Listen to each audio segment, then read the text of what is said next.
Kahit na bumababa ang presyo ng mga sikat na cryptocurrencies tulad po ni Bitcoin, XRP, Cardano at saka Dogecoin, mayroon pong kakaibang kwento ang ipinapakita ng kanilang on-chain activities. Sa halip po na tuluyang mawalan ng interes ang mga tao, parami ng parami ang mga wallet na naglalaman po ng mga coins na ito. Ano nga ba ang ibig sabihin nito para sa atin bilang mga Pinoy crypto enthusiast? Kaya ayan po ang siyang ating pag-uusapan sa video na ito. Pero bago po tayo magpatuloy, ay nais ko lamang po munang bigyang linaw ang aking disclaimer kung saan ang nilalaman po ng video na ito ay hindi po ito isang financial advice. For education and information purposes lamang po ang layunin nito. Ayan, bakit nga ba patuloy na bumababa ang presyo ni Bitcoin, XRP, Cardano at saka si Dogecoin? Ayan, ito pong nakalipas na January 10, 2025, si Bitcoin po ay muling bumaba sa presyong $91,000 matapos po itong umabot sa $102,000 ilang araw lamang ang nakalipas. Si Dogecoin naman ay halos bumagsak sa 0.30 or 30 cents mula sa dating pagtatangka nitong maabot ang 0.40 or 40 cents. Gayon din si Cardano or ADA kung saan ay bumaba rin po siya sa 0.96 or 96 cents at si XRP naman ay nahulog naman po sa presyong $2.20. Ito ang tinatawag na bearish market kung saan ang dami ng sellers ay mas malaki kaysa sa mga buyers, kaya bumababa ang presyo. Pero hindi po ito nangangahulugan na nawawala na ang interes sa mga assets na ito. Sa katunayan, ayon po sa intelligence platform sa Sentiment, tumataas po ang bilang ng mga wallet na naglalaman ng mga coins na ito kahit na bearish po ang market. Ngayon ay ano po ang ipinapakita ng tumataas na bilang ng mga wallet?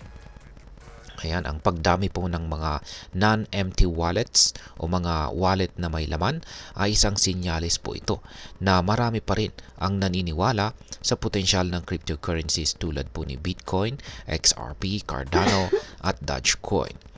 Kaya, ayan, meron po tayong mga ilang detalye rito. Ayan, umpisahan po natin kay Ethereum at saka si Bitcoin. Ayan. Si Ethereum ang nangunguna sa pagtaas po ng bilang ng wallets ngayon.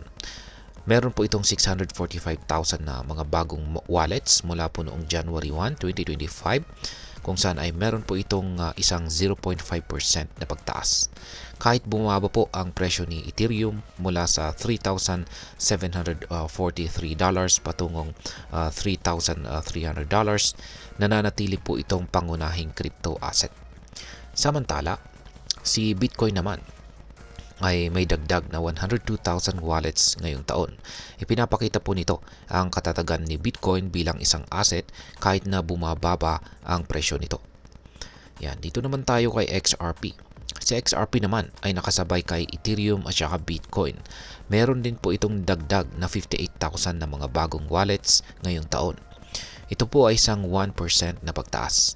Maraming umaasa na magkakaroon po ng paborableng regulasyon para kay XRP at posibleng institutional adoption sa pamamagitan po ng isang ETF ngayong taon. Yan, dito naman po tayo kay Cardano at saka si Dogecoin. Ayan. Si Cardano ay nagdagdag lamang ng 2,800 na wallets ngayong taon. Isa po itong 0.1% na pagtaas. Bagaman mabagal, ito po ay patunay ng patuloy na tiwala sa ecosystem ni ADA.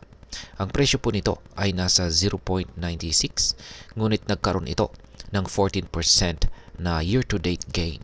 Samantala si Dogecoin naman ay nagdagdag ng 29,000 wallets. Sa presyong 0.3358, tumaas si Dogecoin ng 7% mula January 1. Yan, dito naman tayo kay Chainlink. Yan, si Chainlink naman ay bumaba po. Ayan, bumaba ang wallets nito.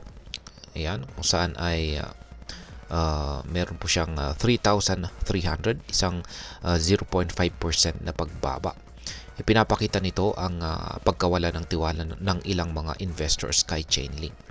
Pero maaari na itong maging oportunidad para sa mga contrarian investors na nais samantalahin ang mababang presyo nito.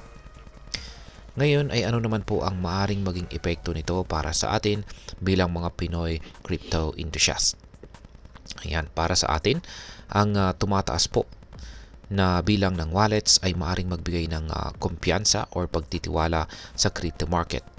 Ayan, kaya meron po meron po tayong tatlo na maaring maging epekto nito. Una ay ang pagkakataon para sa long-term investors.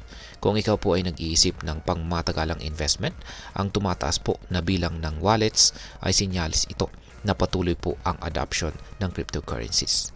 Pangalawa ay ang pagbaba po ng presyo bilang buying opportunity.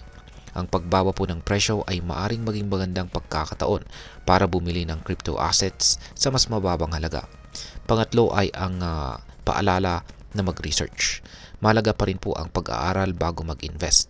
Hindi dahil dumami ang wallets ay hindi po ibig sabihin nito na ito ay laging tataas ang kanyang presyo. At ngayon ay ano naman ang aking masasabi tungkol dito. Ang tumataas po na adoption ni Bitcoin, XRP, Cardano at saka Dogecoin ay nagpapakita po na nananatiling malakas ang interes ng publiko sa crypto kahit po sa gitna ng bearish market. Para sa mga Pinoy investors, ito ay isang paalala na ang market ay hindi laging tungkol sa presyo kundi pati na rin sa paggamit at pag-adapt ng technology. Kaya wag pong kalimutan ang golden rule na mag-invest lamang ng kaya mong mawala. At ayan, hanggang dito na lamang po tayo sa video na ito mga ka-crypto. Sana po ay inyong nagustuhan ang aking paliwanag sa video na ito. Kung inyo po itong nagustuhan, pakiclick lamang po ang like button nito. Marami pong salamat sa panonood, ingat po tayo lagi at God bless po sa ating lahat.